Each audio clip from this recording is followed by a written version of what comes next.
समय लगभग 1 बजने जा रहा है। बज गया? अभी देखा नहीं था हमने अचानक। चलिए ठीक, 1 बजने जा रहा है या बज चुका है। और ये आज जनपद मैनपुरी, बिलाट मैनपुरी और ग्राम नंगला गढ़ू में सत्संग समारोह और इसकी व्यवस्थापक वीरपाल भैया यानी समस्त सत्संगी इस पूरी संगत का कार्य कर रहे हैं और सभी को हमारा सादर जय गुरुदेव। और आज जो समय निर्धारित किया गया है 1 बज गया और दिन गुरुवार है और 8 फरवरी। अब हमारे और आपके इतिहास जीवन में दोबारा ये समय वापस आने वाला नहीं, अब नहीं आए। हम और आप ये कल्पना कर रहे होंगे कि ये समय हमें वापस मिल जाएगा। ये दिन, घंटा, घड़ी, समय, मिनट और सेकंड और ये तारीख और ये वर्ष दोबारा नहीं आएगी जीवन में इस मानव तन में रहते हुए। तो ऐसा शुभ अवसर हमें और आपको आज प्राप्त हुआ है, उसका हम और आप लाभ ले लें। गुरु महाराज की वचन वाणियां सुनाने के लिए समय समय पर वो मालिक किसी किसी अपने नुमाइंदे को हमारे और आपके बीच में भेज देता है।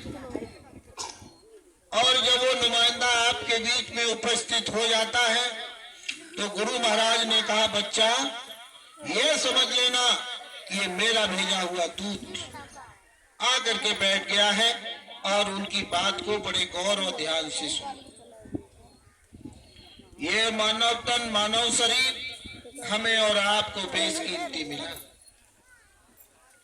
और इस मानव तन में रहते हुए हमने और आपने कुछ नहीं किया, ये व्यर्थ में चला जा रहा है।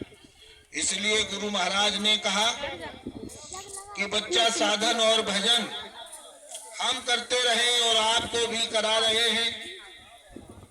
बाबा जी ने कितना परिश्रम किया, कितनी मेहनत की। 5 वर्ष की अवस्था में बाबा जी ने घर को त्याग दिया, घर को छोड़ दिया बाबा जी ने 5 वर्ष की अवस्था में। और कोई घर को ऐसे नहीं छोड़ा, लेकिन माँ का साया उठ गया। लेकिन उससे पहले माँ ने बुलाया और कहा कि बेटा भगवान की प्राप्ति करना, शादी मत करना। 2 ही थे उनके उद्देश्य, माँ का 2 ही उद्देश्य थे, शादी मत करना और भगवान को पा लेना। और हमारे गुरु महाराज ने वही काम किया। भगवान को पाने के लिए परिश्रम और मेहनत की और 5 वर्ष की अवस्था में बाबा जी घर से निकल गए। और बाबा जी जब घर से निकले, बहुत लंबा प्रसंग है, बहुत मार्मिक प्रसंग है, ऐसे ही नहीं निकल गए। गुरु महाराज की भाभी ने बहुत प्रताड़ित किया, भैया ने प्रताड़ित किया, ऐसे नहीं निकले। गुरु महाराज को जहर देने की कोशिश की गई। स्वामी जी महाराज ने कहा कि अब किस तरीके से जान को बचाया जाए। रात के अंधेरे में घर छोड़ करके निकल पड़े। भाई ने ढूंढवाया वहां के सरपंच और गांव के जिम्मेदार लोगों से। स्वामी जी को खोज करके फिर पकड़ लिया गया, फिर पकड़ लिया गुरु महाराज को और एक कोठरी में बंद कर दिया। जब कोठरी में गुरु महाराज को बंद कर दिया कि किसी तरीके से निकल नहीं पाए, गुरु महाराज ने बहाना बनाना शुरू कर दिया। गहरी नींद में सो रहे ये लोग, सो जाए उस वक्त निकले कि एक मौत किसको नहीं प्यारी होती है। लेकिन माँ की वचन और वाणियां गुरु महाराज रही थी। जब सब लोग सो गए और वही दरवाजा खोल करके गुरु महाराज रात में ही भागना प्रारंभ कर दिया। भाग रहे, चले जा रहे। अरहर के खेत में गुरु महाराज के पैर में पहना होता है अरहर का फूट, पार निकल गया। यही गुरु महाराज उधर बहरा खून के फुब्बारे छूट रहे, भागते भागते और स्टेशन पर पहुंच गए। गाड़ी खड़ी थी, लोग पीछे दौड़ते चले आए, लेकिन बाबा जी पकड़ में नहीं आए और ट्रेन में बैठ गए। गाड़ी में बैठ गए गुरु महाराज। नंगा बदन था, शरीर पे कुछ नहीं था, जाने का मौसम। समय तब्दील हुआ और बाबा जी चले जा रहे। टीटी आया टिकट मांगते हुए। स्वामी जी महाराज खड़े हो गए, कहने लगे मेरे पास टिकट कैसे? उस टीटी को आप बीती जो गुरु महाराज के ऊपर जो बीती सब कुछ बता दिया। एक मासूम बच्चा, कपड़े शरीर पर नहीं, तन पर नहीं। उन्होंने कहा तुम्हारी ये दुर्दशा, अपना कोट उतार करके गुरु महाराज के ऊपर डाल दिया कि बच्चा या बैठ रहे हो, चलो मेरे घर। वो टीटी और गुरु महाराज को अपने घर पर ले गए। कुछ समय तक अपने पास रखा और जब ट्रांसफर उनका हो गया, इलाहाबाद पहुंच गए, कानपुर से इलाहाबाद। वहां भी रखा। स्वामी जी महाराज ने कहा कि हमारी माँ, मन में सोचने लगे कि हमारी माँ ने कहा था कि शादी मत करना, भगवान को पा लेना, हम कहाँ फंस रहे हैं। स्वामी जी महाराज कर्म योगी बाबा कभी कभी बाजार में चले जाते थे तो बटन, तुमने देखा जो बटन लगते हैं, स्वामी जी महाराज बटन बेचा करते थे। बटन, लोगों ने कहा कि तुम्हारे यहाँ गुरु महाराज रह रहे हैं, लेकिन इस तरीके से वहां हमने देखा। गुरु महाराज से कहा तुमने ये काम किया कि अपना काम कर रहा हूं, किसी का पैसा नहीं, हराम का पैसा नहीं चाहिए, ना हराम का खाता। लंबे प्रसंग है। स्वामी जी महाराज चले गए।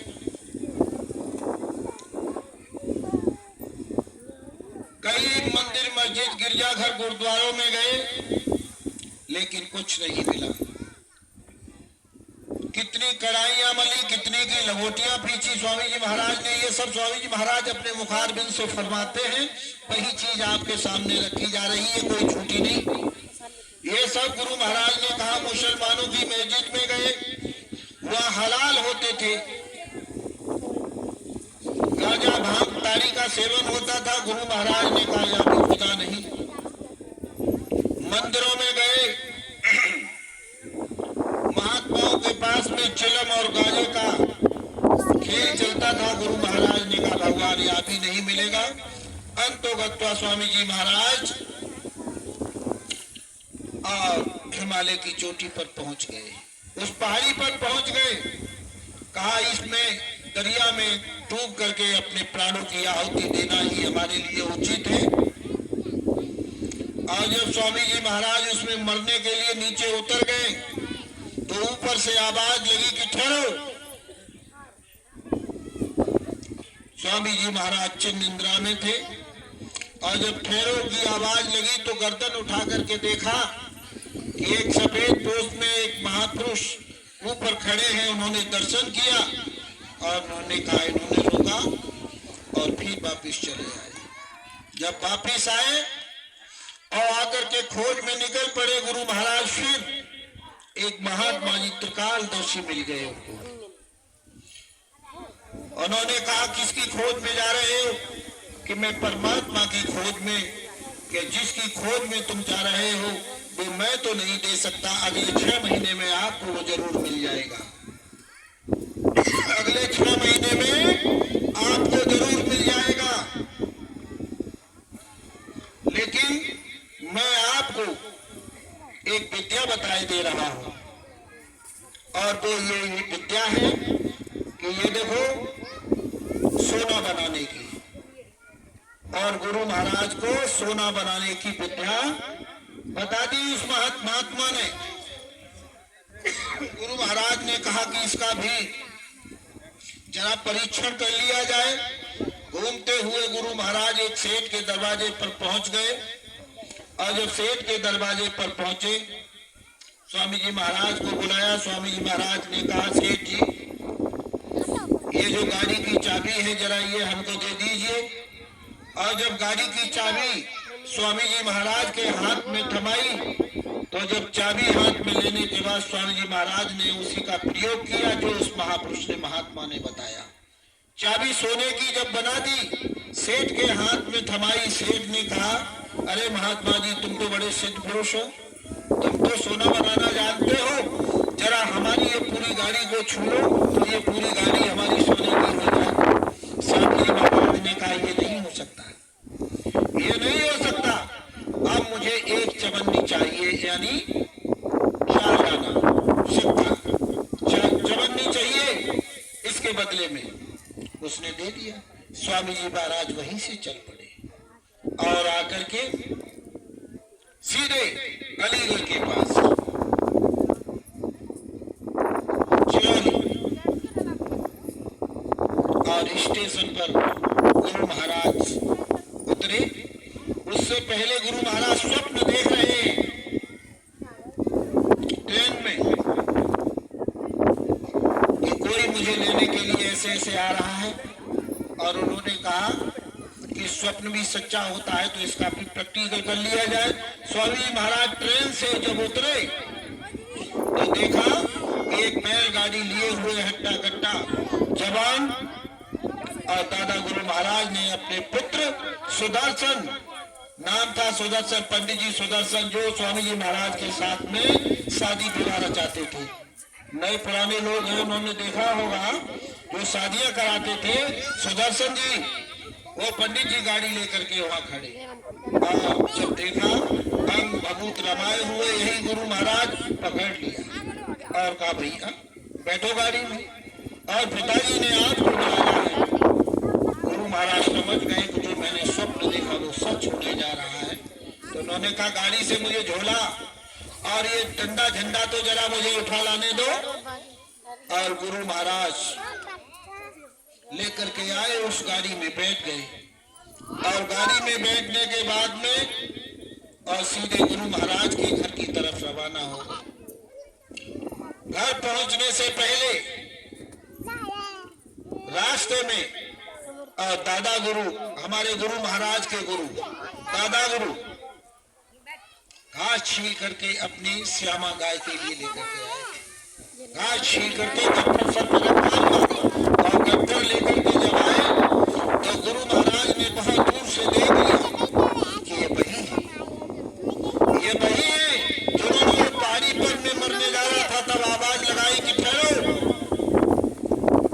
जिसका तू इंतजार कर रहा है तुझे मिल जाएगा। लेकिन गुरु महाराज ने पहचान लिया। गुरु महाराज भाग करके गए और चरणों में गिर गए।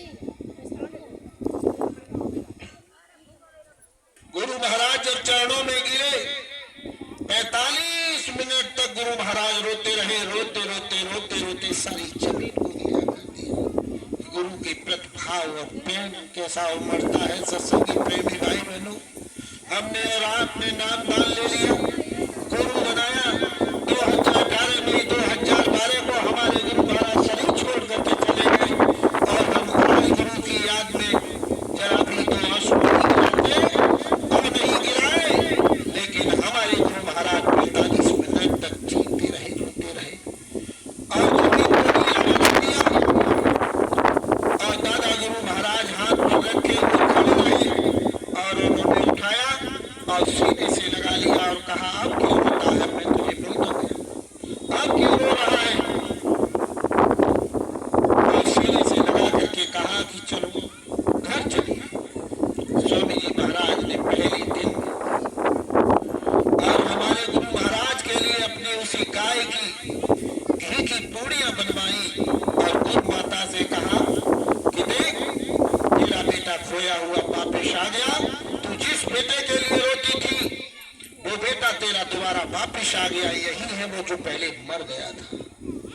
और इसके लिए घी की पूड़ियां बनाई गुरु महाराज के लिए और खिलाई। कितने दिन का भूखा होगा, कितने दिन का भूखा। और इसकी क्षुधा को शांत किया।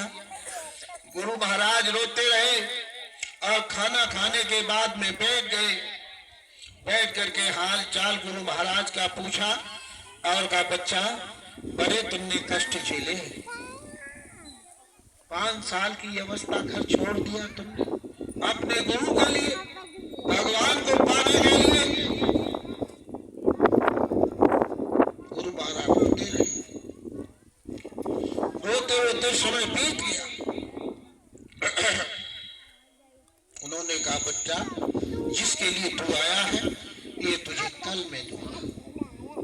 गुरु महाराज को बिठाया, समझाया और बुझाया और नाम का अधिकारी बना दिया। जिस नाम के लिए हम और आप यहाँ बैठे हुए, नाम का अधिकारी बना दिया।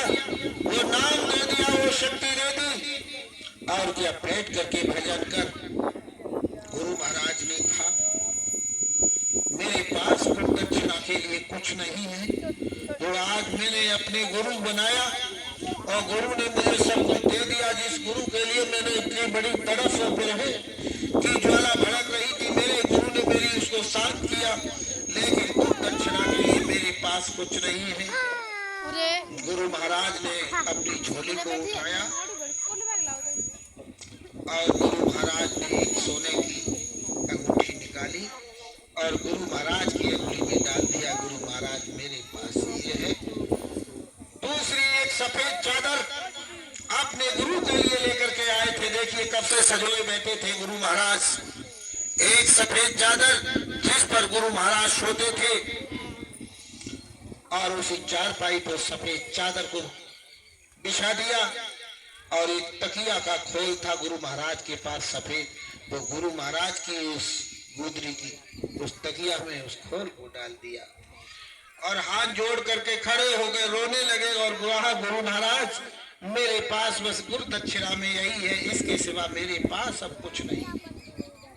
अब गुरु महाराज को दक्षिणा में ये दे दिया। गुरु महाराज साधन भजन में संलग्न हो गए, साधना करते रहे। साधना करते करते समय बीत गया। एक वट वृक्ष के नीचे यानी एक पीपल की पेड़ के नीचे स्वामी जी महाराज साधना करते और कहा कि जब तक तुझे कुछ नहीं मिलेगा जा, लेकिन खाना कुछ नहीं मिलेगा, खाना नहीं है कुछ। और जंगल में चले गए। गुरु महाराज साधन और भजन में लिप्त हो गए। 3 दिन हो गए भूखे हुए, खाया कुछ नहीं, गुरु के आदेश का पालन करते हुए। और वही झाड़ियों में जंगल में जहां पर तमाम प्रकार के जानवर रहते थे और वही साधना करते। जय गुरुदेव, जय गुरुदेव। समय बीत गया। गुरु महाराज का दादा गुरु का सिंहासन डोल गया, हिल गया। उन्होंने कहा आज तो कठिन तपस्या में लीन है, अब इसने खाया कुछ नहीं। दादा गुरु समझ गए और एक व्यक्ति को स्वप्न होता है कि तू मुकदमा अगर जीतना चाहता है तो उस जंगल में, और हनुमान का एक मंदिर है, मंदिर के पास में उस झाड़ी में बैठा हुआ और एक फूस की झोपड़ी घास की बना करके और एक महात्मा वहां भजन कर रहा है और वहां जाकर के तू प्रसाद चढ़ा करके आ। अगर मुकदमा जीतना है, स्वप्न देख रहा है।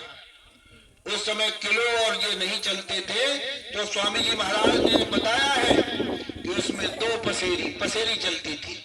2 पसेरी लड्डू लेकर के और वो व्यक्ति गया। स्वामी जी महाराज साधना में बैठे हुए और पतझड़ यानी वृक्षों से जो पत्ते झड़ जाते हैं जमीन पर पड़े हुए और जब चलते सूख जाते हैं तो खड़खड़ की आवाज आती है, उस पर वो व्यक्ति जा रहा था। तो झोपड़ी में हमारे गुरु महाराज ने समझा कि इसमें कोई जानवर आ रहा है, इसलिए गुरु महाराज ने कहा था, पहले समझा दिया था कि बच्चा तू तपस्या को जा रहा है और जंगल में अगर कोई शेर या कोई जानवर आए तो उससे बचने का तुझे उपाय मालूम है। तो गुरु महाराज ने, हमारे गुरु महाराज ने अपने गुरु महाराज से कहा कि गुरु महाराज मैं नहीं जानता कि बचने का उपाय, कि देखो कोई जानवर आए तो श्वास को खींच करके और श्वास को टांग जाना, वो सूंघ करके चला जाएगा, ये तो मरा पड़ा है, मरा हुआ है, इसलिए वो जानवर तुमसे बोलेगा नहीं। गुरु महाराज ने इनको सब समझा दिया था, सब समझा दिया। और वही हुआ, जब वो गए तो आंख बंद किए हुए और 2 पसेरी लड्डू वही रख करके और वापिस चले आए। क्योंकि वो तो स्वामी जी महाराज तो सांस टांग गए थे कि कोई जानवर है, लेकिन जब आंख खोली देखा कि यहाँ तो लड्डू रखे हुए हैं। स्वामी जी महाराज ने उस वक्त भी वही लड्डू खा लिए, लड्डू खाए और लड्डू खाने के बाद फिर अपनी साधना में लिप्त हो गए और वो व्यक्ति मुकदमा जीत गया। जो स्वप्न हुआ, अगर मुकदमा जीतना चाहते हो वो मुकदमा जीत गया। दूसरे दिन 5 पसेरी लड्डू लेकर के गया उसी हनुमान मंदिर पर, जब स्वामी जी महाराज भजन करते थे। सारी आप विधि बताई उन्होंने, जब बताया और जब साधना समाप्त करने के बाद और गुरु महाराज अपने गुरु महाराज के पास में पहुंचे तो बहुत रोए, बहुत रोए।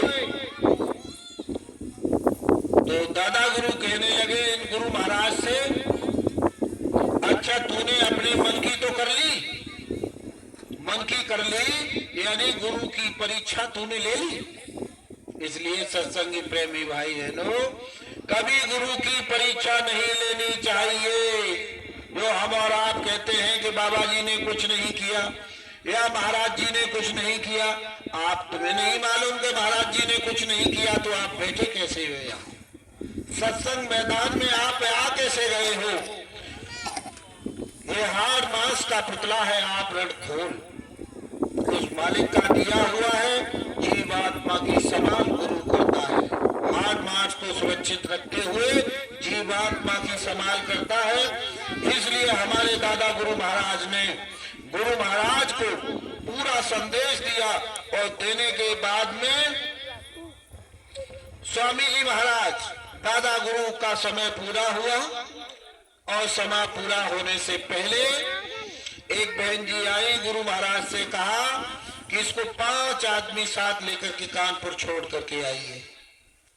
कोई नहीं गया, लालच में कोई नहीं गया। क्यों नहीं गए? इसलिए कि गद्दी मुझे मिल जाए, गद्दी के अधिकारी हम बन जाए, इसलिए कोई नहीं गया। उन्होंने कहा उसको बुलाइए, स्वामी जी महाराज का नाम लेकर। वो आए और गुरु महाराज से कहा, अच्छा बच्चा तू इस बहन को लेकर के कानपुर जा और इसको छोड़ के आ। उन्होंने कहा जो गुरु का आदेश शर्मा थे और छोड़ने के लिए कानपुर चले गए।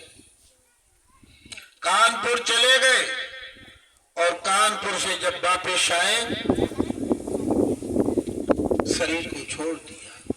और जब शरीर छोड़ा, गुरु महाराज रोते तड़पते रहे, वापिस आ गए, रोते रहे। लेकिन सबने कहा किसकी संभाल कौन करेगा? तो दादा गुरु ये कह करके चले गए। सब लोग लगे रहे, लेकिन ये कह करके चले गए स्वामी जी महाराज का नाम लेकर, जो गोस्वामी जी महाराज का नाम था, कि वो इसकी संभाल गद्दी की करेगा।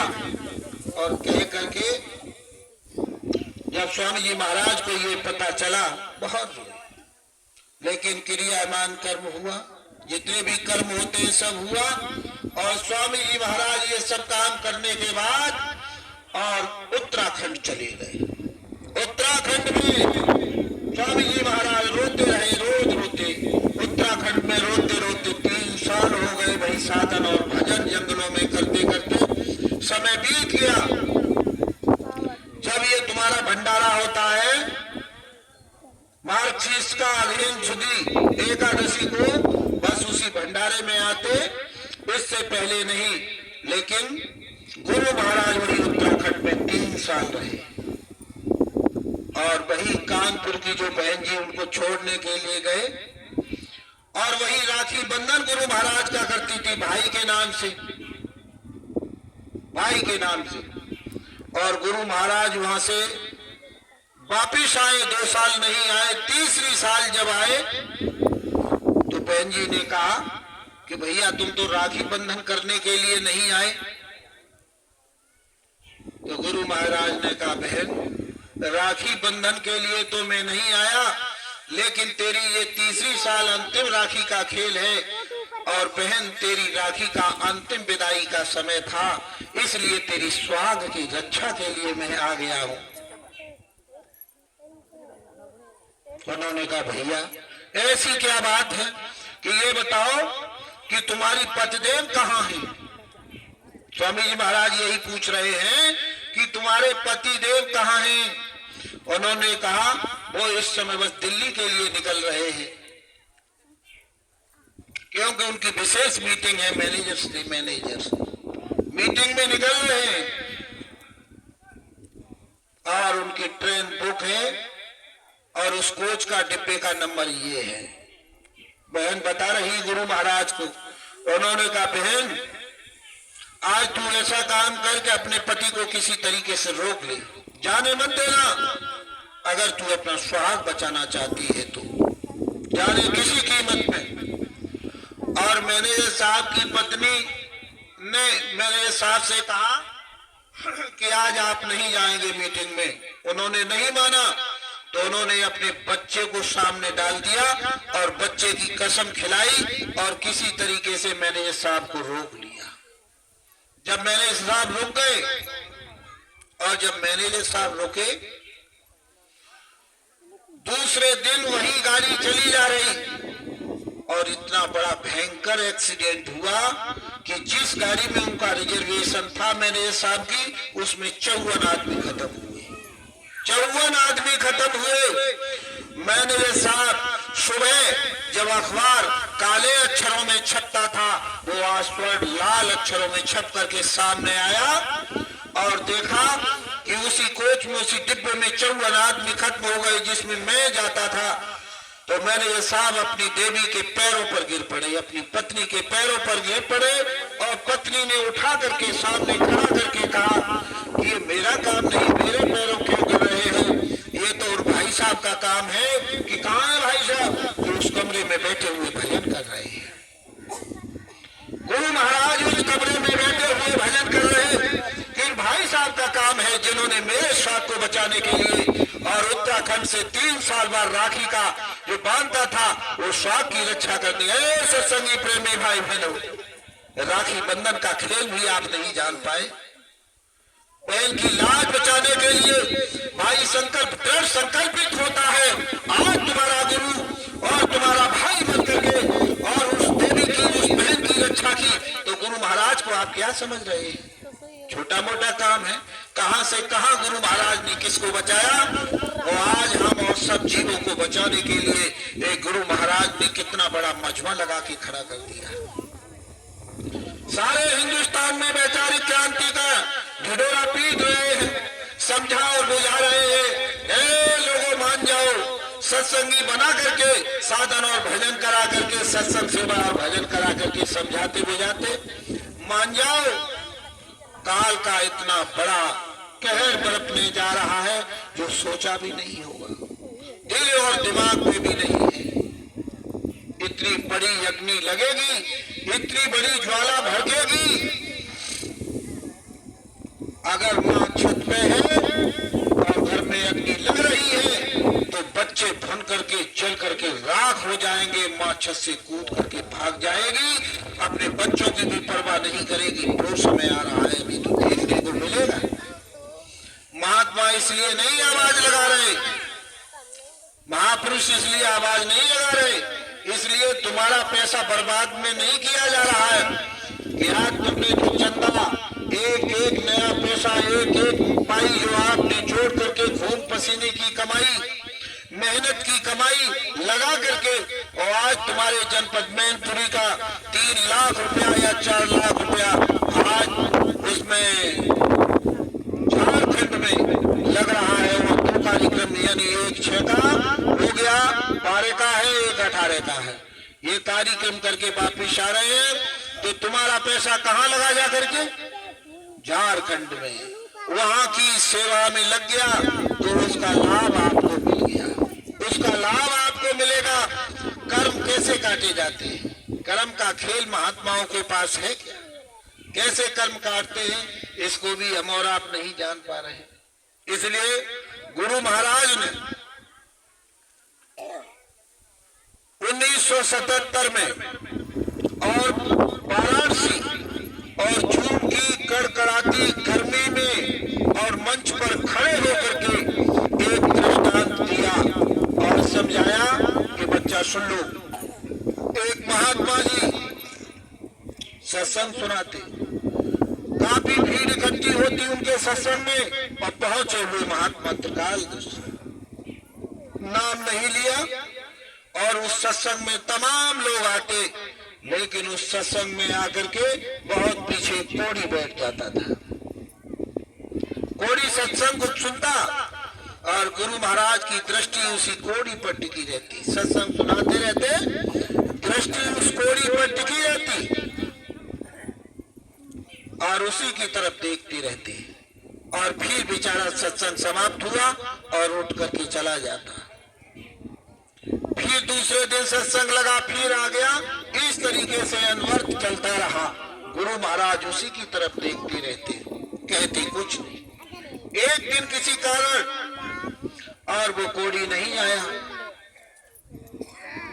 गुरु महाराज ने 3 आदमी को बुला करके और मंच से पूछा कि इसमें एक अमुक व्यक्ति पीछे बैठता है आकर के, वो नहीं आया। उन्होंने कहा गुरु महाराज नहीं मालूम। अच्छा, चलो मैं देखूंगा। दूसरा दिन हुआ, वो फिर नहीं आया। गुरु महाराज अदृश्य होकर के उसके दरवाजे पर पहुंच गए और उससे कहा, बच्चा तू सत्संग में नहीं आया, अच्छा तू कल सत्संग में आना और तुझे वो अमूलक धन, अमूलक खजाना मिलेगा, वो दौलत मिलेगी, तुझे दी जाएगी। मन में सोचने लगा कि गुरु महाराज मेरे पास किसी के दरवाजे पर नहीं गए, इतने प्रेमी, इतने सत्संगी सब, और मेरे दरवाजे पर मुझे अमूलक धन देने के लिए, ऐसी क्या बात है। सोच विचार में डूब गया। गुरु महाराज ने कहा जरा देखे तो आओ। 3 आदमी को भेजा कि देखो आओ उसके घर पे वो कर क्या रहा है।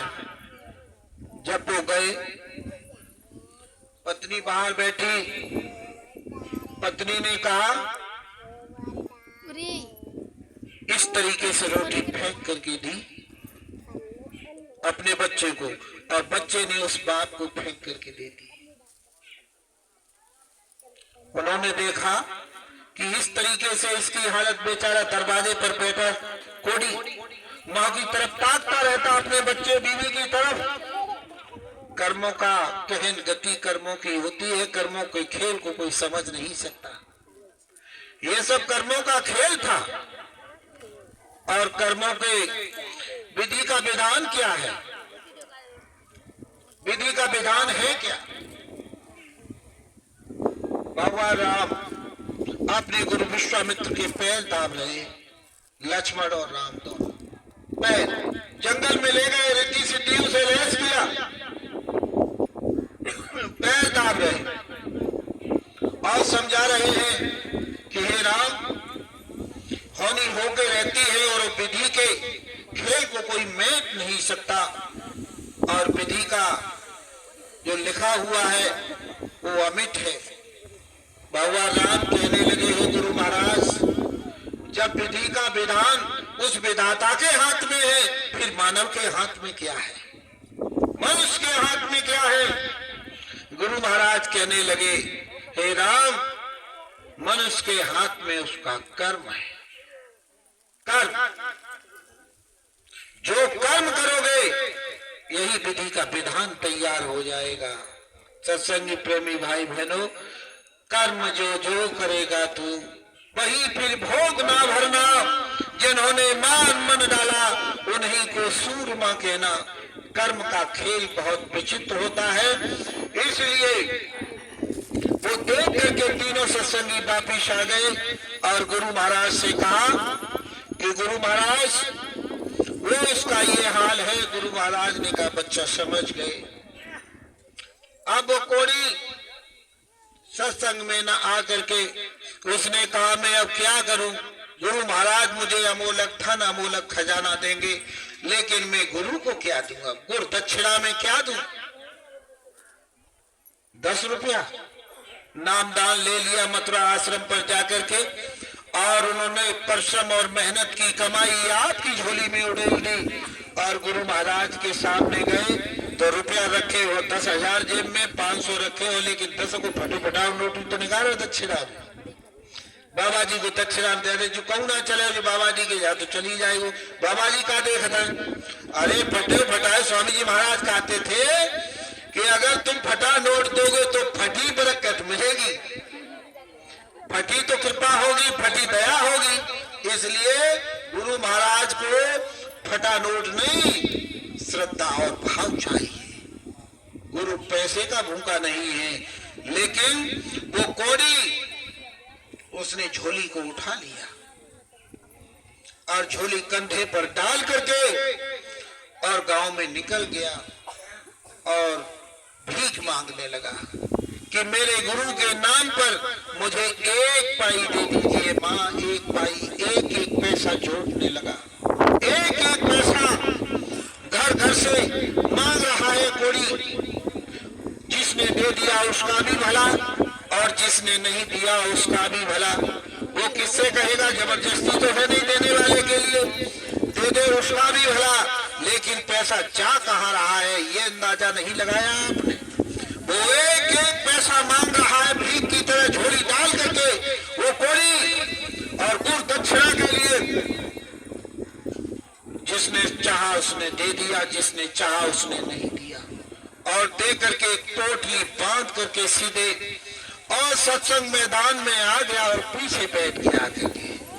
कोड़ी पीछे बैठ गया और जब पीछे बैठा सत्संग सुनता रहा, और सुनने के बाद में हिम्मत नहीं पड़ी उसकी कि मैं गुरु महाराज के पास में कैसे जाऊं।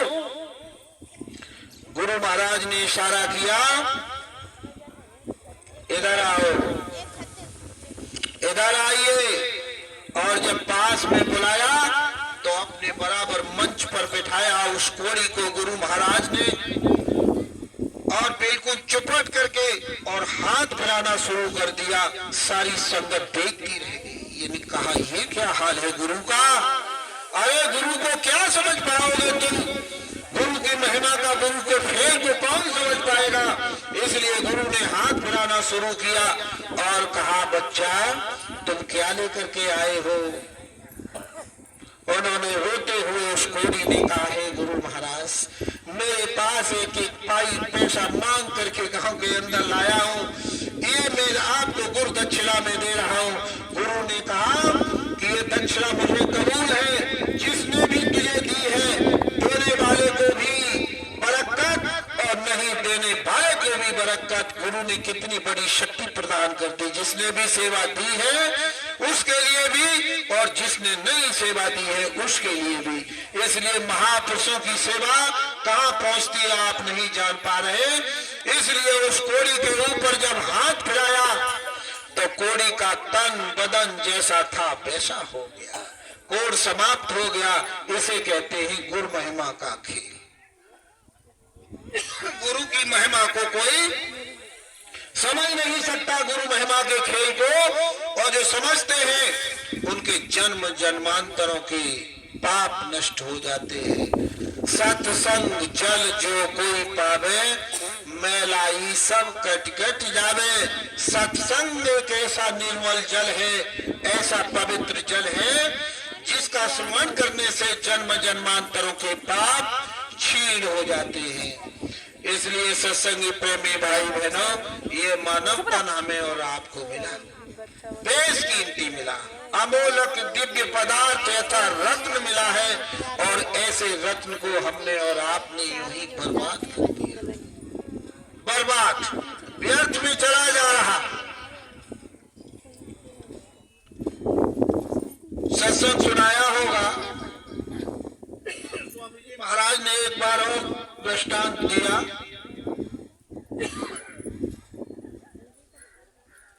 धोबी अपने कपड़े धोने के लिए चला जा रहा, और ये दृष्टांत हमारे यहाँ शायद राकेश भैया हमारे यहाँ एक वक्ता आए तो उन्होंने भी दिया था हमारे नंगला आगर में, और ये दृष्टांत स्वामी जी महाराज ने ही सुनाया था। गधा कपड़ा धोने के लिए चला जा रहा, धोबी गधे पर कपड़ा धो के पुनः वापिस आता, फिर रोजाना जाता। एक दिन चलते चलाते उसे एक पत्थर एक चमकता हुआ दिखाई दिया, चमकता हुआ पत्थर दिखाई दिया, और चमकते हुए पत्थर को उसने उठा लिया। उन्होंने कहा ये मेरे किस काम का है पत्थर, और पत्थर को उन्होंने सजा धजा के एक रस्सी में और गधे के गले में बांध दिया, और फिर अपने कपड़ा धोने के लिए चला गया। और कपड़ा धो के फिर वापिस आया, और उसी रास्ते से एक चौहरी निकल करके गया। उसने देखा कि इस गधे के गले में क्या बना हुआ, ये चमक रहा है। वो समझ गया कि ये तो हीरा है, हीरा। उसने आकर के उस धोबी से कहा, भैया ये तुम्हारे गले में जो गधे के बना है ये क्या है? कि मुझे नहीं मालूम ये क्या, वो क्या जाने उसकी कीमत को। अरे गधा क्या जाने कीमत को, और धोबी क्या जाने कीमत को। लेकिन उन्होंने कहा कि ये चमकता हुआ पत्थर आप हमें दे सकते हो? उन्होंने कहा बिल्कुल भैया। तो इसकी कीमत, अरे कि इसकी क्या कीमत है पत्थर की, जो तुम चाहो वो कीमत दे दीजिए इसकी कीमत। उन्होंने कहा अच्छा। तो उन्होंने निकाले और 2 टके उस धोबी के हाथ में रख दिए। जब 2 टका हाथ में रखे, धोबी ने खोल करके वो पत्थर, और जब उस जौहरी के हाथ में रखा तो जैसे ही जौहरी के हाथ में आ गया वैसे ही वो पत्थर चमकता हुआ और चटक गया। उसके 2 पीस हो गए। 2 भाग जब हुए तो जौहरी उस हीरे से पूछने लगा कि भैया हीरा ये बताओ कि जब तुम गधे के गले में बंधे थे तुम चमक रहे थे, और जब धोबी ने खोल करके हमें दिया तुम चमक रहे थे, प्रकाश लाइट दे रहे थे, लेकिन जब मेरे हाथ में आए तो तुम इसके 2 भाग क्यों हो गए, चटक क्यों गए? तो हीरा कहने लगा भैया चोरी, ये गधा नहीं जानता कि तुम्हारी क्या कीमत है, ये धोबी नहीं जानता कि मेरी क्या कीमत है। तुम जानते थे कि मेरे हीरे की क्या कीमत है, तुमने मेरी कीमत को आका 2 टके में, मैं 2 टके की मेरी कीमत है, इसलिए मैं चटक गया मैं कि तू मेरी कीमत को भी नहीं आंक सका। ऐसा संगी प्रेमी भाई बहनों, इसलिए ये हीरे जैसी कीमत, और इसको 2 टके में तुमने बर्बाद कर दिया, इसको बेनकार दिया आपने। बताइए ये मानव तन ऐसे मिल गया था, ऐसे मिला जो तुमने बर्बाद कर दिया। ये मानव तन न मिलने वाला नहीं। इसके लिए तुम कल्पना कर रहे होगे मैं लाठी डंडा गोला बारूद तोप तमंचा फौज फाटे से और नहीं होगा तो भगवान को 20,000 1 लाख रुपया रिश्वत दे दूंगा उस परमात्मा को, और मैं ये सुंदर चेहरा मोरा दोबारा फिर पालूंगा। ये नहीं मिलने वाला, अब नहीं मिलेगा। जन्म जन्म से आप झटका खाए हो, और जन्म जन्मांतरों से ये जो हमारे ऊपर गंदगी और कालिक जम गई है, और जो जंग लग चुकी है, और इस काई को मिटाने के लिए संत सतगुरु ने आपके बीच में भेजा, और गुरु महाराज ने नामदान साधन और भजन करा करके आपको मुक्ति और मोक्ष का दरवाजा तुम्हारे अंदर से और उस परमात्मा को पाने के लिए गया हुआ है। उससे आपको वो मालिक वो गुरु मिल सकता है, इसके अलावा कोई रास्ता नहीं है। अब ये भी तुम नहीं जानते। आप बताओ यहाँ सत्संग सुनने के लिए क्यों आए हो? या कोई ढोला तमाशा या हारमोनियम बाजा तो नहीं बज रहा। सत्संग सुनने के लिए कारण एक ही है कि हमें वहाँ अच्छी चीज मिलेगी, हम साधन और भजन करेंगे, और जहाँ सत्संग के मैदान में बैठेंगे वहाँ दरस परस मुख व्यंजन पाना और कतई पाप जे वेद व खाना। स्वामी जी महाराज ने कहा दर्शन देना और दर्शन लेना। मानव मानव में हम आपके दर्शन ले लें और आप हमारे दर्शन ले लो। मानव के दर्शन मात्र से जन्म जन्मांतरों के पाप क्षीण हो जाते हैं। तो क्या समझ रहे हो ये छोटी मोटी ताकत? आपके दर्शन मात्र से और जन्म जन्मांतरों के पाप क्षीण हो जाते हैं। सत्संग क्या है? महात्माओं के दर्शन से क्या लाभ और सत्संग से क्या लाभ? महात्मा जी गुरु नानक देव जी और अपने दो शिष्यों को साथ लेकर के निकल पड़े और जब पहुंचे जंगल में पेड़ दबा रहे, एक भैया को भूख लगी। उसने कहा कि भाई देखो सामने हम जा रहे हैं और ये नगर में भूख लगी है, कुछ खाने के लिए ले आए। उन्होंने कहा आप साथ चलिए। उन्होंने कहा गुरु का आदेश नहीं, और अगर चले जाएंगे तो गुरु की सेवा कौन करेगा? बड़ा भाई चला गया और जाकर के भिक्षा मांगने लगा। छोटा भाई वही सेवा करता रहा। और भिक्षा मांगने के लिए जब गया तो नगर में पंगत चल रही, दावत चल रही, और दावत करने वो खाने के बाद जब उठा तो उस राजा ने पकड़ लिया और कहा कि कहाँ जा रहे हो महात्मा जी? मेरे प्रश्न का उत्तर बगैर दिए, मेरे प्रश्न का उत्तर दे करके जाओ तब तुम जा सकते हो। उन्होंने कहा उत्तर तो मैं जानता नहीं, मेरे उत्तर तो मेरे गुरु महाराज देंगे, और तुम अपना प्रश्न कहो। वो कहने लगे सत्संग सुनने से क्या लाभ और सत्य के दर्शन से क्या लाभ होता है? उन्होंने कहा तुम नहीं बता सकते कि मैं नहीं बता सकता। तो तय खाने में बंद कर दिया, जेल खाने में डाल दिया। शाम हुआ, जैसे अंधेरा सूर छिपने के लिए गुरु महाराज ने छोटे बेटे से अपने शिष्य से कहा कि वो बड़ा वाला कहाँ गया है? उन्होंने कहा कि गुरु महाराज वो भोजन के लिए नगर में गया, अभी वापिस नहीं आया। गुरु महाराज वहीं आंख बंद करके बैठ गए और हंसने लगे और कहा